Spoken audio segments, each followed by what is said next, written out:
بسم اللہ الرحمن الرحیم۔ یزید بن ملک اموی بادشاہ گزرا ہے۔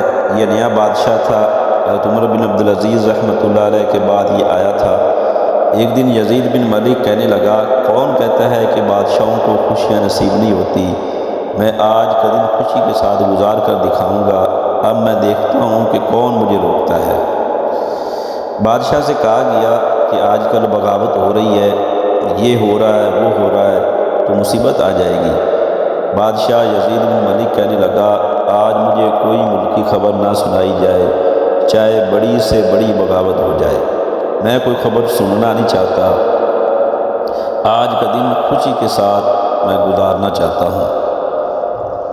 اس کی ایک بڑی خوبصورت لونڈی تھی، جس کے حسن و جمال کا کوئی ثانی نہیں تھا، کوئی مثل نہیں تھا، جس کا نام حبابہ تھا۔ بادشاہ یزید بن ملک بیویوں سے بھی زیادہ اس سے پیار کرتا تھا۔ اس کو لے کر محل میں داخل ہو گیا۔ پھل آ گئے، مشروبات آ گئے، عیاشی کی ساری چیزیں آ گئیں۔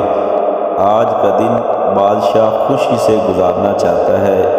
آدھے سے بھی کم دن گزرا ہے، حبابہ کے ساتھ ہنسی مذاق کر رہا ہے اور اپنے ہاتھ سے انگور توڑ توڑ کر اس کو کھلا رہا ہے۔ انگور کا ایک دانہ لیا اور اس کے منہ میں ڈال دیا۔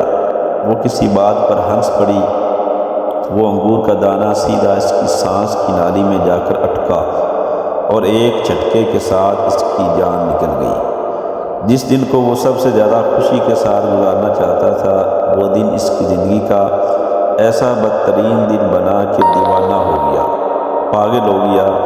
3 دن تک بادشاہ یزید بن ملک نے اس کو دفن کرنے نہیں دیا، تو اس کا جسم گل سڑ گیا۔ زبردستی بنو امیہ کے سرداروں نے اس کی میت کو چھینا اور دفن کیا، اور 2 ہفتے کے بعد یہ اموی بادشاہ خود بھی دیوانگی میں مر گیا۔ بڑا عبرت اور سبق آموز واقعہ ہے۔ حوالہ بکھرے موتی، اس کتاب کے اندر یہ واقعہ